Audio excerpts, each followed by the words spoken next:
Hai, berjumpa bersama saya Irfan di Pasaribu di dalam playlist Doi Diary of Irfan Yazid. Di video kali ini saya akan mempertunjukkan potongan dari webinar yang saya isi bersama teman-teman Ikatan Mahasiswa Muhammadiyah. Ini dia videonya.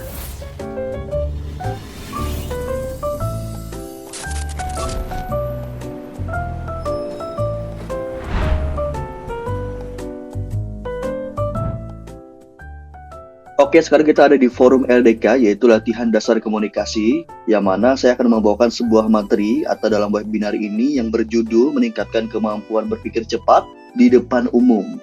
Oleh saya sendiri, Irfan Pasaribu, dan pada hari ini, hari Senin, tanggal 5 Agustus 2024. Oke, di awal ini, saya akan langsung tembak aja ya, bahwa materi yang saya sampaikan ini merupakan materi yang sangat-sangat berbahaya. Ya, materi ini merupakan materi yang sangat-sangat berbahaya. Bagi teman-teman yang menyimak materi ini dari awal sampai dengan akhir, harus siap-siap menanggung resikonya. Resiko atas apa? Ya, teman-teman simak aja dari awal sampai akhir ya. Nah, sebelum kita masuk ke dalam materinya, saya akan menyampaikan bahwa jika saya mengisi suatu webinar, seminar, kelas, saya selalu menyelipkan tema di dalamnya. Ya, supaya pembelajaran lebih ada warnanya dengan tema. Kalau tidak salah, saya pernah juga mengisi di forum IMM ini, ya, tentang public speaking, di mana waktu itu tema yang saya angkat adalah desain interior. Kenapa waktu itu temanya desain interior? Karena kita menganggap bahwa diri kita merupakan ruangan yang kosong yang perlu diisi oleh pernak-pernik yang bermanfaat, seperti sofa, karpet, jam dinding, pengharum, supaya lebih estetik dan lebih autentik. Seperti ruangan, kita harus mengisi diri kita dengan soft skill, hard skill yang bermanfaat, seperti public speaking, bersikap, dan ilmu-ilmu yang bisa menunjang pekerjaan kita, agar kita bisa bermanfaat, syukur-syukur bisa bermanfaat buat orang lain. Nah, hari ini temanya berbeda. Ya, saya akan mengambil tema yang berbeda, yaitu tema pada hari ini adalah retro. Iya, retro. Jadi teman-teman sambil mendengarkan materi yang saya sampaikan, juga teman-teman melihat barang-barang antik ya, seperti TV, telepon, yang bernuansa vintage dan juga retro. Oke, kita lanjut ya. Nah, supaya materi ini lebih terarah, saya akan memberikan sebuah agenda ya, atau apa saja materi yang akan kita pelajari pada hari ini. Ya, yang pertama saya akan membahas tentang public speaking. Yang kedua adalah tentang melatih logika berpikir. Yang ketiga adalah kreativitas meningkatkan kelas. Dan yang keempat adalah from passion to motivation. Nah, 4 ini kita akan bahas untuk menunjang suatu kemampuan berpikir cepat di depan umum. Yang mana 4 poin ini saya akan bahas sekitar 1 jam ke depan. Jadi silahkan teman-teman simak. Nah, sebagai manusia yang berkembang, kita harus memiliki kompas ya, atau sosok figur yang dapat membangun dan juga meningkatkan kemampuan kita. Nah, kompas dan inspirasi ini penting agar bisa kita mengolah karakter kita dan bagaimana kita ke depannya. Nah, di sini saya akan menampilkan beberapa tokoh di Indonesia terutama ya yang dapat menjadi inspirasi kita dalam meningkatkan berpikir cepat ya. Oke, di sini ada Deddy Corbuzier ya, seorang podcaster, seorang YouTuber dan juga dulu magician yang sangat luar biasa sekali ya, karena beliau bisa mempertahankan karirnya dari tahun 90-an sampai dengan eksis sampai sekarang ya. Lalu ada juga Raditya Dika ya, seorang founder stand up comedy di Indonesia, seorang penulis juga yang sangat menginspirasi. Luar biasa ya. Terus ada Najwa Shihab ya, seorang jurnalis yang terkenal di Indonesia. Ada juga Putri Tanjung ya, seseorang yang sangat menginspirasi sekali di bidang entrepreneur dan juga di bidang self improvement ya. Lalu ada Panji Pragiwaksono ya, seorang founder stand up comedy juga. Saya sangat salut sekali dengan beliau ya, sekarang tinggal di New York untuk mengejar mimpinya, walaupun masih sering bolak-balik ya ke Indonesia. Tapi sangat menginspirasi sekali karena walaupun umurnya sudah tidak muda lagi, tapi beliau masih mempunyai mimpi yang sangat besar dan cita-cita yang sangat tinggi untuk mengejar mimpinya ya. Jadi kepada Gen Z yang dikit-dikit mengeluh, dikit-dikit curhat di Instastory ya, wah bagaimana hidup ini, saya broken home, saya tidak berguna, saya overthinking. Wah, malu dengan Panji Pragiwaksono ya. Walaupun sudah tidak muda lagi, tapi beliau masih mengejar mimpinya dan terus berusaha ya. Oke. Selanjutnya ada Karya Cita ya, seorang YouTuber yang sangat menginspirasi sekali di bidang filsafat juga beliau ya. Terus ada juga Ferry Irwandi ya. Satu hal yang menjadi kesamaan kami adalah karena kami sama-sama pecinta One Piece. Kapan ya tamatnya? And the one and only Safira ya. Yang satu minggu ini sangat sering sekali muncul di FYP saya ya. Waduh. Sangat menginspirasi, sangat cerdas dan masih muda. Dia cukup menarik perhatian ya. Oke. Nah, sebenarnya masih banyak lagi selain orang-orang ini ya yang dapat kita menjadikan suatu inspirasi ya. Baik itu tokoh di luar negeri atau tokoh yang sudah meninggal. Jadi banyak sekali, bahkan mungkin ayah atau ibu Anda di situ menjadi salah satu kompas atau inspirasi juga bisa juga ya. Tapi kita anggap aja ya, orang-orang ini merupakan kita anggap terbaik di dalam kemampuan berpikir ya, kemampuan berpikir cepat dan juga public speakingnya bagus ya. Maka dari itu, inspirasi itu penting karena itu merupakan suatu proses yang terjadi saat seseorang melihat atau mendengarkan sesuatu. Kemudian orang tersebut dapat memiliki ide baru yang lebih unik dan juga menarik. Saya akan membahas sedikit tentang public speaking ya. Kenapa public speaking? Karena ini merupakan hal yang sangat berpengaruh dan bersinggungan tentang meningkatkan kemampuan berpikir cepat di depan umum ya. Jadi kita harus mengkorelasikan antara apa yang kita pikirkan dan apa yang kita ingin ucapkan dengan mulut kita ya. Jadi harus saling berkorelasi antara itu. Public speaking adalah kemampuan seseorang untuk berbicara di depan umum dengan benar ya. Sehingga pesan dapat dengan jelas tersampaikan dan tujuan berbicara langsung didapatkan. Kenapa public speaking itu penting? Karena semua orang itu bisa berbicara. Tapi berbicara dengan benar dan didengar, oke? Berbicara benar dan juga didengar, tidak semua orang bisa. Lalu kegunaannya untuk apa? Kegunaannya banyak ya, untuk hal positif misalnya untuk presentasi, bikin konten, ngobrol, atau sesimpel gobalin cewek. Itu hal positifnya ya. Kalau hal negatifnya ada dong ya, seperti dipakai untuk menjual janji-janji palsu seperti oknum para politisi. Jangan deh ya, jangan. Gitu ya, jadi saya akan memberikan teman-teman pandangan dan juga materi tentang public speaking. Dari apa yang saya sampaikan, saya kembalikan kepada teman-teman ya. Terserah teman-teman menggunakan public speaking untuk hal yang negatif atau positif. Maka dari itu, public speaking merupakan ilmu yang sangat-sangat berbahaya ya. Bisa digunakan hal negatif, juga bisa digunakan hal yang positif. Di sini saya akan memberikan materi ya terkait dengan public speaking dan juga berpikir cepat. Tapi terserah teman-teman ya mau mempergunakan hal yang positif atau negatif. Tapi harapannya teman-teman menggunakan public speaking ini untuk hal yang positif ya. Supaya bisa bermanfaat untuk diri sendiri. Syukur-syukur bisa bermanfaat untuk orang lain juga. Oke, kita masuk ya untuk menjadi public speaking yang baik. Oke. Nah, biasanya untuk teman-teman yang ingin belajar public speaking dan ingin berpublic speaking ya, sebelum itu biasanya muncul suatu kekhawatiran di dalam kepala ya, atau skenario-skenario buruk yang ada di kepala. Misalnya, bagaimana nanti kalau misalnya pas saya public speaking atau berbicara di depan umum, saya belibet. Bagaimana nanti pada saat saya public speaking, saya terbata-bata. Bagaimana kalau saya public speaking nanti, saya ngeblank. Bagaimana kalau public speaking nanti, saya latah. Dan bagaimana lainnya yang mengarah ke hal negatif ya. Itu merupakan skenario buruk yang ada di kepala yang sebenarnya belum tentu terjadi juga ya. Tapi itu hal normal teman-teman ya, hal yang sehat ya. Karena semua orang pernah merasakan khawatir pada saat dia akan berpublic speaking. Bahkan kepada orang-orang yang profesional ya, yang menggunakan public speaking untuk bekerja juga pasti mengalami rasa khawatir. Nah, karena kekhawatiran itu sebenarnya sebagai bentuk tanggung jawab kita ya, atau rasa kepedulian kita terhadap materi yang kita sampaikan. Nah, jadi khawatir itu jangan dihilangkan teman-teman ya, jangan dihapus. Tapi sebaiknya kekhawatiran itu ya diolah menjadi hal yang positif ya. Jadi caranya adalah dikelola. Kelola kekhawatiran tersebut agar menjadi bahan bakar yang lebih positif dan menjadi benefit kepada kita ya. Jadi kekhawatiran itu dikelola, jangan dihilangkan. Bagaimana cara mengelola kekhawatiran? Ya, sebelum presentasi silahkan dipersiapkan ya, silahkan dipelajari. Itu salah satu bentuk pengelolaan kekhawatiran.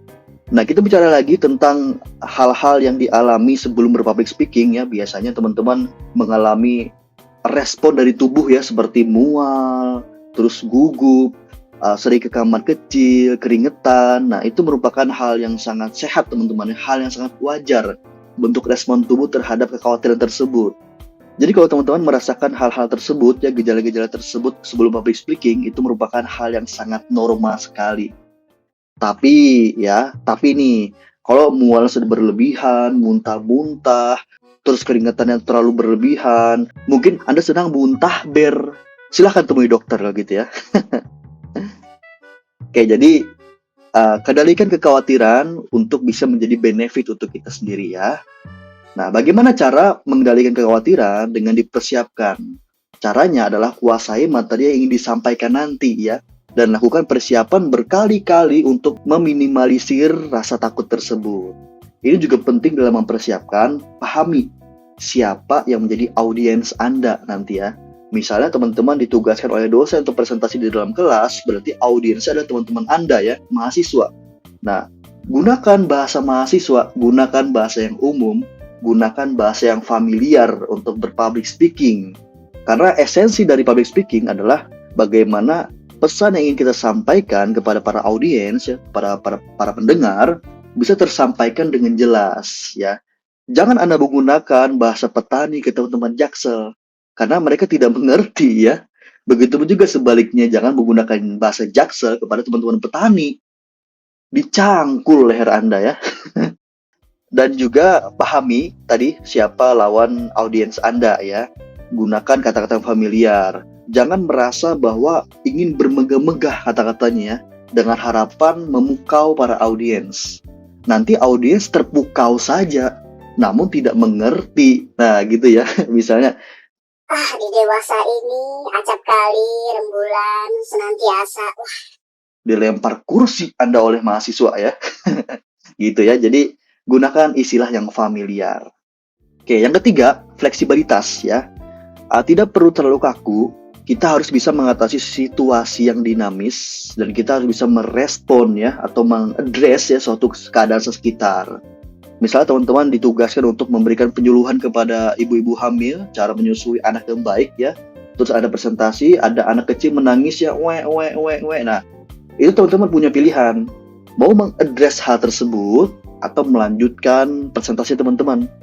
Nah, sebaiknya diadres ya, direspon. Misalnya sesimpel, oh ibu anaknya menangis, silahkan mungkin dibawa keluar dulu untuk ditenangkan. Nah, itu kan salah satu juga fleksibilitas atau ketidakkakuan kita dalam hal presentasi. Karena kita harus bisa mengadres ya situasi yang dinamis saat kita sedang melakukan presentasi. Lebih santai aja ya. Oke, yang keempat, tetap setia pada tema ya. Jadi hindari penyimpangan dari topik utama saat berbicara. Kalau teman-teman sedang berbicara topiknya A ya, jadi selanjutnya A terus ya sampai titik. Jadi harus ada jembatan kalau misalnya mau pindah ke topik lain ya gitu. Itu merupakan salah satu storytelling yang baik itu bagaimana. Mungkin kita akan bahas di lain waktu ya tentang storytelling ya.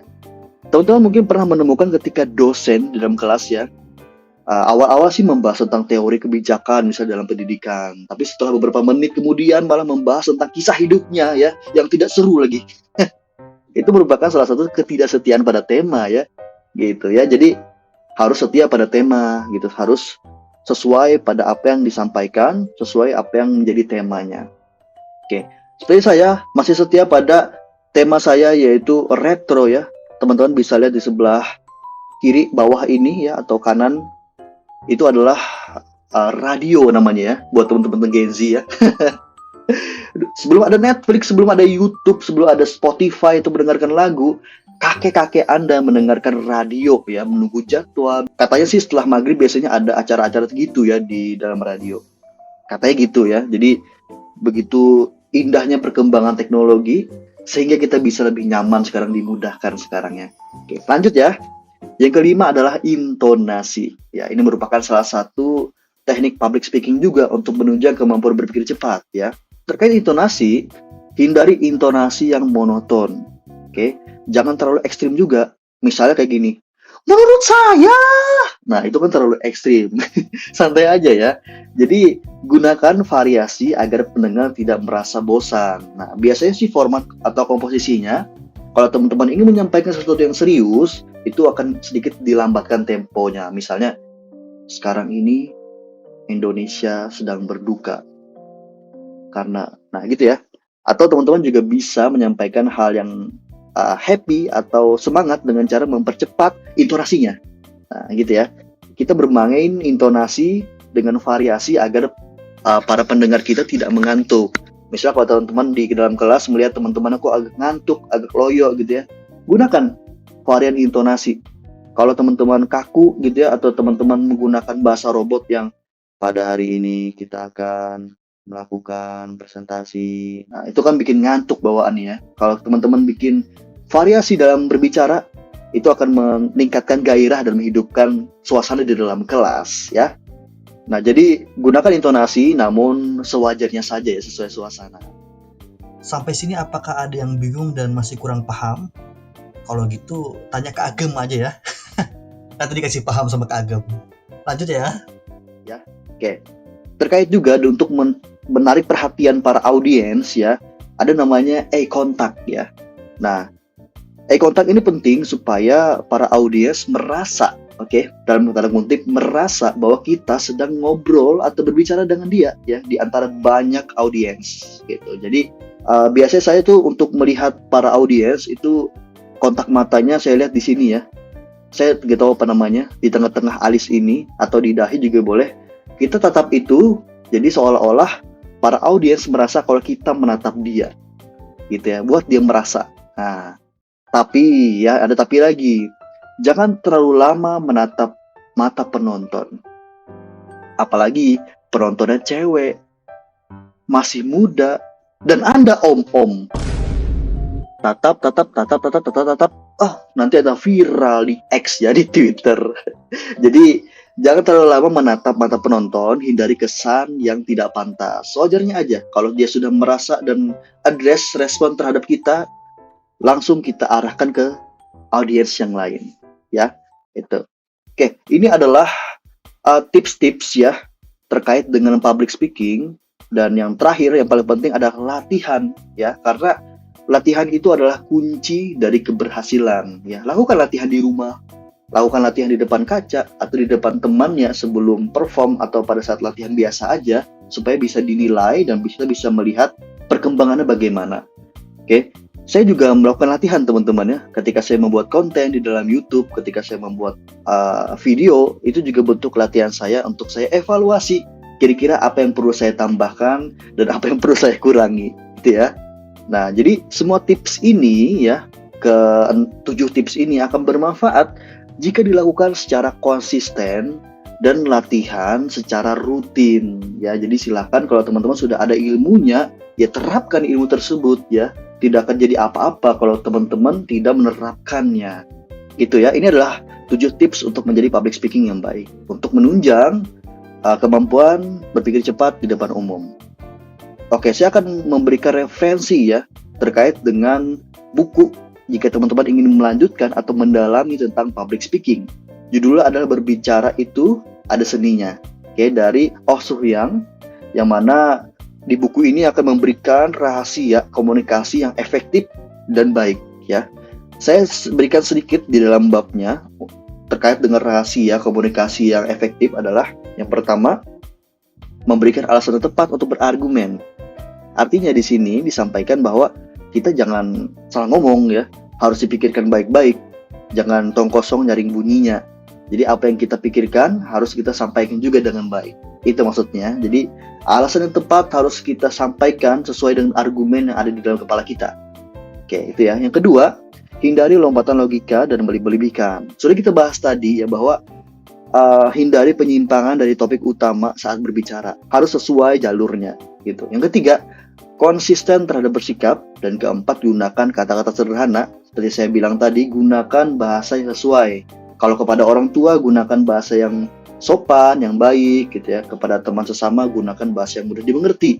Dan kelima adalah tetap tenang. Tenang saja. Dalam berbicara harus tenang supaya lebih santai aja ya, supaya lebih santai aja.